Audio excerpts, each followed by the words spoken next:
Hi friends, എല്ലാവരും സുഖമായിട്ടിരിക്കുന്നു വിശ്വസിക്കുന്നു. ഇന്ന് കേരളത്തിൽ എല്ലാവരും ഓണം ആഘോഷിക്കുകയാണ്. നമുക്ക് മാത്രം എന്ത് ഓണം? നമുക്കെന്നും സാധാരണ ഉള്ളവർ വരുന്ന ഓരോ ജോലികളും ചെയ്തിങ്ങനെ അങ്ങ് പോകുന്നു. പിന്നെ അവരൊക്കെ ആഘോഷിക്കുന്നുണ്ടല്ലോ, അതാണല്ലോ നമ്മുടെ സന്തോഷം. പിന്നെ എല്ലാവർക്കും ഹാപ്പി ഓണം എൻ്റെ വക. ഞാനിപ്പോൾ ഇവിടെ കുവൈറ്റിൽ വന്നിട്ട് ഇപ്പം രണ്ടാമത്തെ തവണയാണ് ഓണം വരുന്നത്. എന്ത് ചെയ്യാനാ? ഇനി കാത്തിരുന്ന് അടുത്ത ഇതിന് വേണ്ടിയിട്ട് നാട്ടിലേക്ക് പോയി അവരോടൊപ്പം ഓണാഘോഷിക്കാൻ പറ്റട്ടെ എന്ന് ഞാൻ ആഗ്രഹിക്കുക.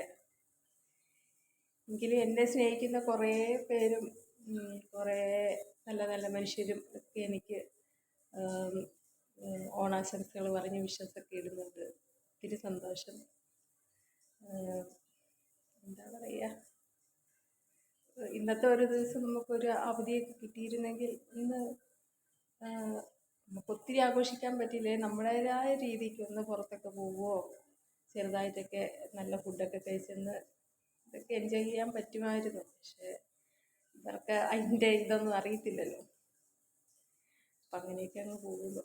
അപ്പം എല്ലാവരും പ്രാർത്ഥിക്കുക, എല്ലാവർക്കും നല്ലൊരു നാളെ വരാനായിട്ട്. അപ്പം ഞാൻ ഡ്യൂട്ടിക്ക് പോകാൻ വേണ്ടിയിട്ട് റെഡിയായി നിൽക്കുന്നു. അപ്പം ഇനി പോകാൻ പോവുകയാണ്. 10 മണിയാകുമ്പോഴത്തേക്കാണ് ഞാൻ ഡ്യൂട്ടിക്ക് കയറുന്നത്. പിന്നെ രാത്രി അത് ഇന്ന സമയമൊന്നുമില്ല, അത് ഇവിടെ നൈറ്റ് ഫങ്ഷനൊക്കെ നടക്കുന്ന പോലെ ഇരിക്കും. ചിലപ്പോൾ 1 മണിയാവും, ചിലപ്പോൾ 12:30 ചിലപ്പോൾ 1:30 അങ്ങനെ കൃത്യസമയമൊന്നുമില്ല നമ്മൾ ജോലി കഴിഞ്ഞ് വരുന്നത്. ചില ദിവസങ്ങളിൽ ഇവർ പുറത്തേക്കൊക്കെ പോവുകയാണെങ്കിൽ താമസിച്ചാൽ വരുന്നെങ്കിൽ നമുക്കൊരു 10-10:30 ആകുമ്പോൾ അത്യാവശ്യം ക്ലീനിങ്ങും കാര്യങ്ങളൊക്കെ കഴിഞ്ഞ് നമുക്ക് പോരാം. ഇവിടെ ഇവരൊക്കെ ഇരുന്ന് ഫങ്ഷനൊക്കെ നടക്കുകയാണെങ്കിൽ നമ്മൾ ലേറ്റ് ആകും വന്ന് കിടക്കാൻ. എന്നാലും ദൈവത്തിൻ്റെ കൃപ കൊണ്ട് വലിയ കുഴപ്പമില്ലാണ്ടൊക്കെ അങ്ങനെ പോകുന്നു.